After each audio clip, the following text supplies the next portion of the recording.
નમસ્કાર. શું એવું બની શકે કે બાળક ગુજરાતની કોઈ સારી પ્રાઇવેટ સ્કૂલમાં ભણે અને એ પણ ધોરણ 8 સુધી? બિલકુલ મફતમાં? જી હા, આ કોઈ સપનું નથી, આ હકીકત છે.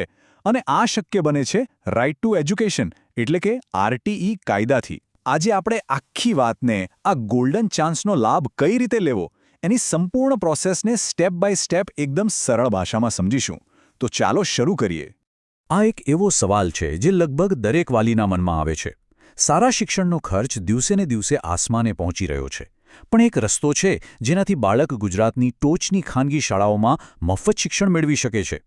આજના આ વિશ્લેષણમાં આપણે આ જ સવાલનો જવાબ શોધીશું અને સમજીશું કે આ કાયદાકીય જોગવાઈનો ફાયદો ખરેખર કઈ રીતે ઉઠાવી શકાય. આ બધું શક્ય બને છે શિક્ષણના અધિકાર અધિનિયમ એટલે કે આરટીઈને કારણે. આ એક ક્રાંતિકારી કાયદો છે. એ એવું કહે છે કે ગુજરાતની દરેક પ્રાઇવેટ સ્કૂલે લઘુમતી શાળાઓ સિવાય પોતાના ધોરણ 1ની કુલ સીટોમાંથી 25% સીટો આર્થિક રીતે નબળા વર્ગના બાળકો માટે અનામત રાખવી જ પડશે. અને સૌથી મજાની વાત શું છે ખબર છે? આ બાળકોની હજારો લાખો રૂપિયાની ફી વાલીએ નથી ભરવાની. ના, એ તો સરકાર સીધી સ્કૂલને ચૂકવી દેશે. તો ચાલો જરા ડિટેલમાં જોઈએ કે આ યોજના હેઠળ શું શું મળે છે. પહેલો અને સૌથી મોટો ફાયદો તો એ જ છે કે ધોરણ 1થી 8 સુધી પ્રાઇવેટ સ્કૂલમાં એક પણ રૂપિયો ભર્યા વગર બાળક ભણી શકે છે. પણ વાત આટલેથી નથી અટકતી. આ સિવાય સરકાર દર વર્ષે પુસ્તકો, યુનિફોર્મ અને બીજા નાના મોટા ખર્ચ માટે બાળકના બેંક ખાતામાં સીધા 3000 રૂપિયા જમા કરાવે છે. એટલે કે ભણતરની સાથે આર્થિક મદદ પણ ખરી. હવે જે વાત આવે છે એના પર ખાસ ધ્યાન આપજો. આરટીઈમાં અરજી કરવા માટે ઉંમરનો નિયમ એકદમ કડક છે. અહીંયા કોઈ બાંધછોડ નથી. વર્ષ 2026-27ના શૈક્ષણિક સત્ર માટે બાળકની જન્મ તારીખ 2 જૂન 2019 અને 1 જૂન 2020ની વચ્ચે જ હોવી જોઈએ. આ તારીખ બરાબર નોંધી લેજો. આમાં એક દિવસનો પણ ફેરફાર ચાલતો નથી.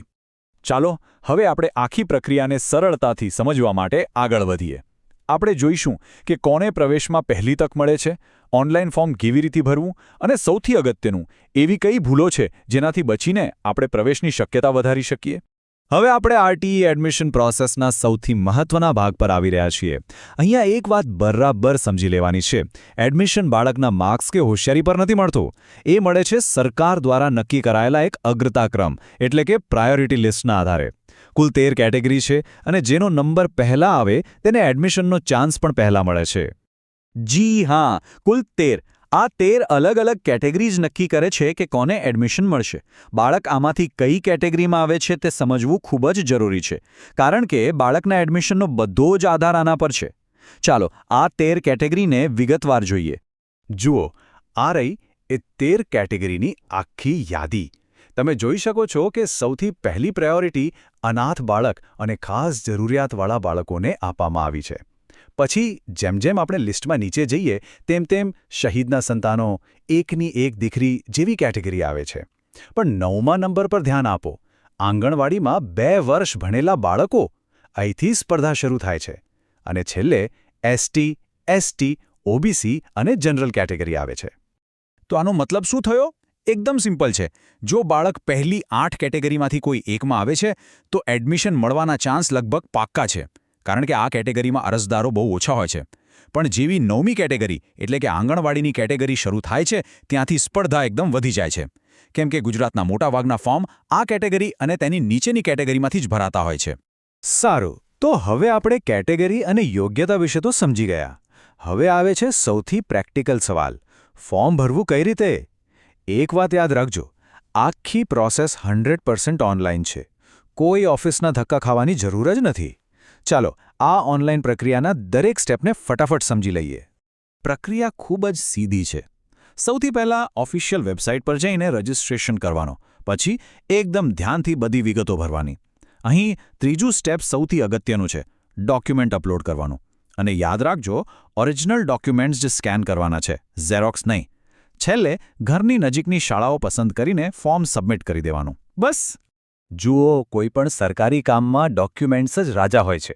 એટલે ફોર્મ ભરવા બેસો એ પહેલાં આ લિસ્ટ પ્રમાણે બધું તૈયાર કરી લેજો. એક ભૂલ જે હજારો લોકો કરે છે: ઝેરોક્સ કોપી અપલોડ કરવાની. ફરીથી કહું છું, ફક્ત અને ફક્ત ઓરિજિનલ ડોક્યુમેન્ટ્સ જ સ્કેન કરીને અપલોડ કરવાના છે. અને હા, આવકનો દાખલો નવી તારીખનો જ હોવો જોઈએ. ચાલો, ફોર્મ તો સબમિટ થઈ ગયું. હવે શું? હવે શરૂ થાય છે અસલી રાહ જોવાનો સમય. હવે આપણું ફોર્મ સરકારી અધિકારીઓ દ્વારા ચકાસવામાં આવશે. આ સ્ટેજ પર શું થાય છે અને સ્પર્ધા કેટલી હોય છે, ચાલો એ સમજીએ.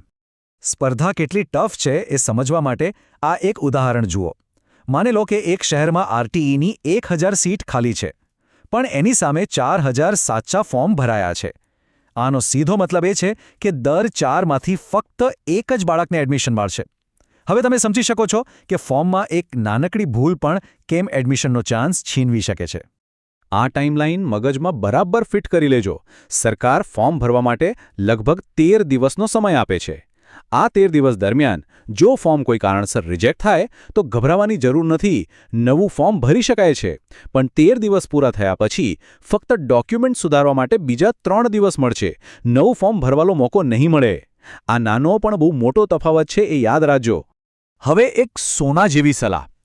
ક્યારે પણ ફક્ત એસએમએસના ભરોસે ના રહેતા. ટેકનિકલ કારણોસર એસએમએસ મોડા આવી શકે છે અથવા ક્યારેક આવતા પણ નથી. એટલે ફોર્મ ભર્યા પછી રોજ એકવાર ઓનલાઈન લોગિન કરીને સ્ટેટસ ચેક કરવાની આદત પાડી લેજો. જ્યાં સુધી અપ્રૂવ્ડ લખેલું ન આવે ત્યાં સુધી ચેક કરતા રહેવાનું. આપણે અત્યાર સુધી બધું જ બરાબર કર્યું, પણ હવે આવે છે એ વાત જે નક્કી કરશે કે મહેનત રંગ લાવશે કે નહીં. ચાલો એવી સામાન્ય ભૂલો પર નજર કરીએ જેના કારણે દર વર્ષે હજારો લાયક બાળકો એડમિશનથી વંચિત રહી જાય છે. આપણે એ ભૂલોથી બચવાનું છે. હજારો ફોર્મ જો કોઈ એક ભૂલને કારણે રિજેક્ટ થતા હોય ને તો એ આ છે: સરનામાનો પુરાવો. નિયમ એકદમ સ્પષ્ટ છે. લાઇટ બિલ હોય, રેશન કાર્ડ હોય કે બીજો કોઈ પુરાવો, તે બાળકના પિતાના નામે જ હોવો જોઈએ. જો સંયુક્ત કુટુંબમાં રહેતા હો અને લાઇટ બિલ દાદાના નામે હોય તો એ પુરાવો નહીં ચાલે. પુરાવો ફક્ત અને ફક્ત પિતાના નામે જ માન્ય ગણાશે. ચલો બીજી કેટલીક મોટી ભૂલો પર પણ નજર કરી લઈએ જે આપણે નથી કરવાની. બાળકની જન્મ તારીખ હંમેશા જન્મના દાખલામાંથી જ લખો, આધાર કાર્ડમાંથી નહીં. જો આઈટીઆર ભરો છો તો ખાતરી કરો કે આવકના દાખલા અને આઈટીઆરમાં બતાવેલી આવક મેચ થતી હોય.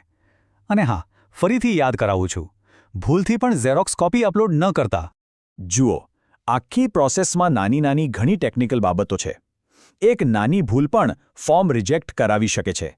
એટલે અમારી એક સલાહ છે કે જો તમે 100% શ્યોર ના હો તો કોઈ જાણકાર વ્યક્તિ કે સંસ્થા પાસે જ ફોર્મ ભરાવો. આ બાળકના ભવિષ્ય માટે એક નાનું પણ ખૂબ જ મહત્વનું રોકાણ છે. અને આ છે સૌથી મોટી ટીપ, એકદમ સ્માર્ટ રીત. જે દિવસે આરટીઈનું પોર્ટલ ખોલે તેના પહેલા કે બીજા દિવસે જ ફોર્મ ભરી દો. છેલ્લી ઘડીની રાહ ન જોવાય. આમ કરવાથી શું ફાયદો? જો ફોર્મ કોઈ ભૂલને કારણે રિજેક્ટ થાય તો એ ભૂલ સુધારીને ફરીથી નવું ફોર્મ ભરવા માટે આખા 10-11 દિવસનો સમય હાથમાં રહેશે. આ એક સેફ્ટી નેટ જેવું છે. આરટીઈની આ સફર ધોરણ 8 પર પૂરી નથી થતી. સરકાર આગળ પણ સાથ આપે છે. જે બાળકો આરટીઈ હેઠળ ભણ્યા હોય તેઓ ધોરણ 8 પછી મુખ્યમંત્રી જ્ઞાન સાધના મેરિટ પરીક્ષા આપી શકે છે. અને જેઓ આ પરીક્ષા પાસ કરે એવા 25,000 હોશિયાર વિદ્યાર્થીઓને ધોરણ 9થી 12 સુધી ભણવા માટે સરકાર દર વર્ષે 25,000 રૂપિયા સુધીની શિષ્યવૃત્તિ આપે છે. તો આરટીઈ એ ખાલી મફત શિક્ષણની યોજના નથી. એ તો લાખો બાળકોના સપનાને ઉડાન આપવાની એક તક છે. આશા છે કે આ માહિતીથી યોગ્ય તૈયારી કરી શકાશે અને બાળકના ઉજ્જવળ ભવિષ્ય તરફ પહેલું મક્કમ પગલું ભરી શકાશે.